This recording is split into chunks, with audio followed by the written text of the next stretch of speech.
hello to those of you joining us on YouTube. Today's theme is simplicity. Hans Hofmann states that the ability to simplify means to eliminate the unnecessary so that the necessary can speak. And one of the most profound utterances in the history of the formation of AA is Dr. Bob's parting plea to Bill W., where he writes, "Let's not louse this thing up. Let's keep it simple." Because many of us do have a tendency to overcomplicate things, to get distracted, to overthink, to muddy the waters, to have our attention diverted from the crux of what is truly important. So when I think of simplicity, my mind immediately goes to Marie Kondo. You know, declutter your life by keeping only the things that spark joy. She has several books and lots of things out. And that has merit, to be sure. Decluttering our physical environment has been proven to be good for our mental health also. But it really is only the tip of the iceberg when we're talking about simplicity. Because simplicity really is an inner state of being. It comes down to joy and peace. So Marie Kondo had the joy part right for sure. But then again, the joy part might be hard for us to pinpoint. Scott Kilgore shares this in a slightly different way. He writes, "Simplifying our lives in terms of material possessions is something that would benefit anyone. But it may be more difficult to simplify our understanding of what makes us genuinely happy. If individuals can ever truly figure out what makes them happy, then many other aspects of life will fall into place. Simplifying our lives when it comes to material possessions only marks the beginning of the journey." I have a sign on my office door that says, "It's a spiritual issue, all of it, everything." Because it is. And simplicity is indeed a spiritual issue. And here's why. Each of us has a metaphorical hole inside of us that we try to fill in order to find that joy, that peace, that meaning and purpose.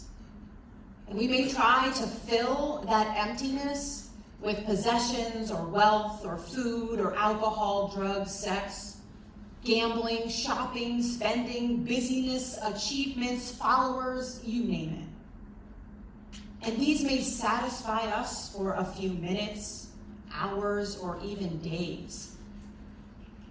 But it doesn't last. Because the only thing that will bring meaning and purpose is connection. Connection to self, others, and something greater than ourselves. And that is the thrust of the definition of spirituality.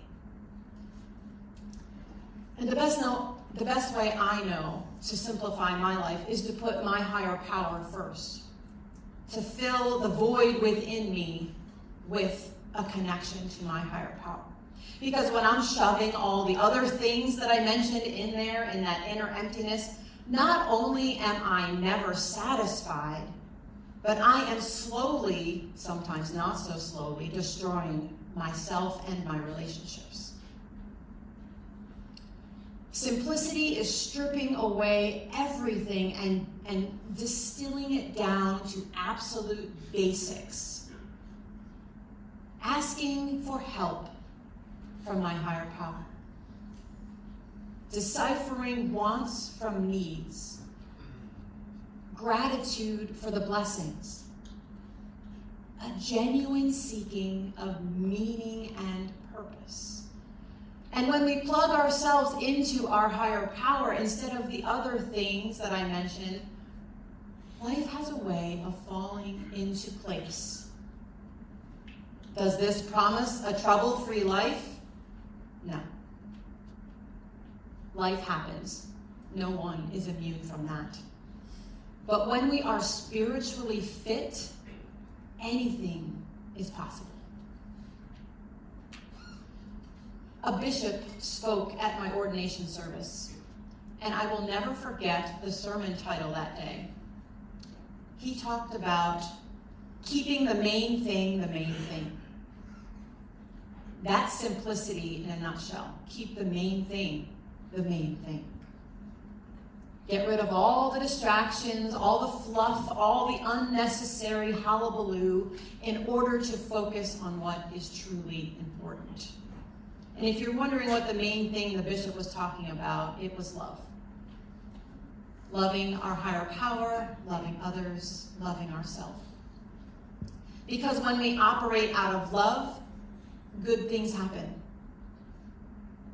The opposite of love is fear. And when we're operating out of fear, there's a completely different trajectory than if we're operating and living our lives from a place of love. Love allows us to hold and appreciate and live for what really matters in this life. And that's the beauty of simplicity. Life is short.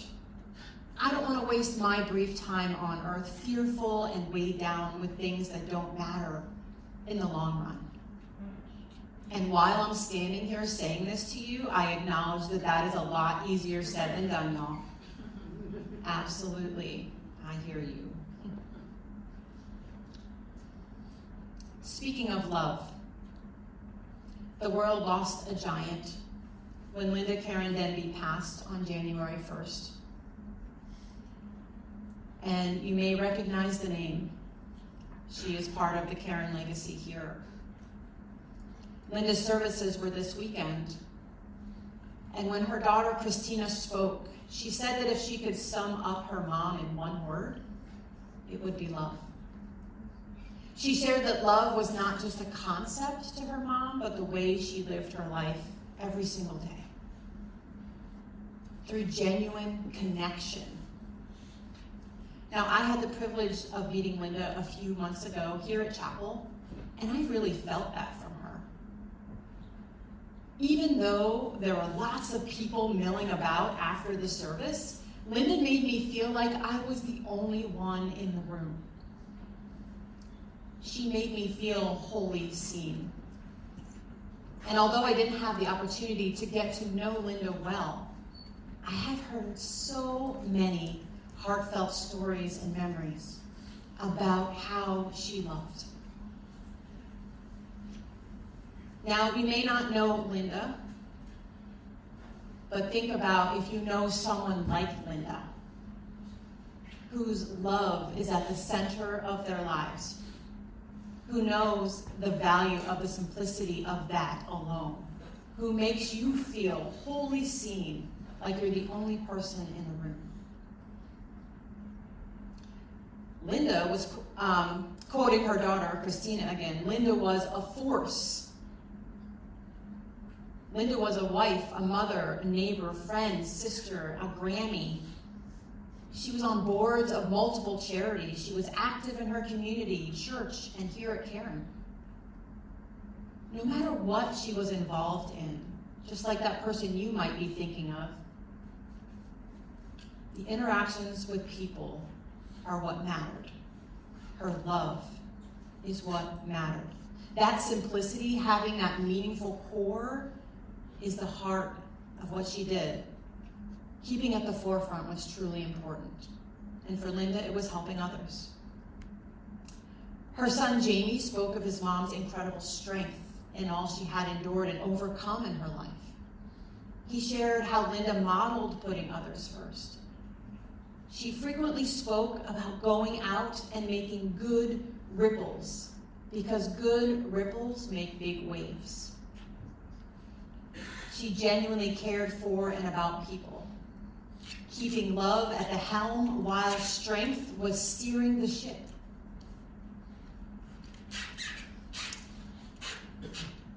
But there are times in life I don't feel that strong. Maybe you don't either. If I lean on and ask for strength from my higher power, I can get there. I can do anything when I'm relying on my higher power and not myself, because I can't do it alone. We aren't made to do it alone. We aren't made to struggle alone, to do life alone. We are wired for connection. It is even said that connection is the opposite of addiction. Connection to self, others, and a higher power. When we're connected in those ways, recovery is possible. Life is possible. Joy is possible. It takes practice and intentionality, but simplicity affords us the ability to live our lives to the fullest, to experience joy, serenity, purpose, and meaning. I think it's pretty safe to say that those are things we all want in our lives. So let's take some silent moments to reflect. So I invite you in these next few moments to think about something that might need simplifying in your life. Maybe it's your schedule, a relationship, work, school. Could it be a physical simplifying to start? Where are the distractions and complications overtaking your ability to live life to the fullest? So let's take a few moments.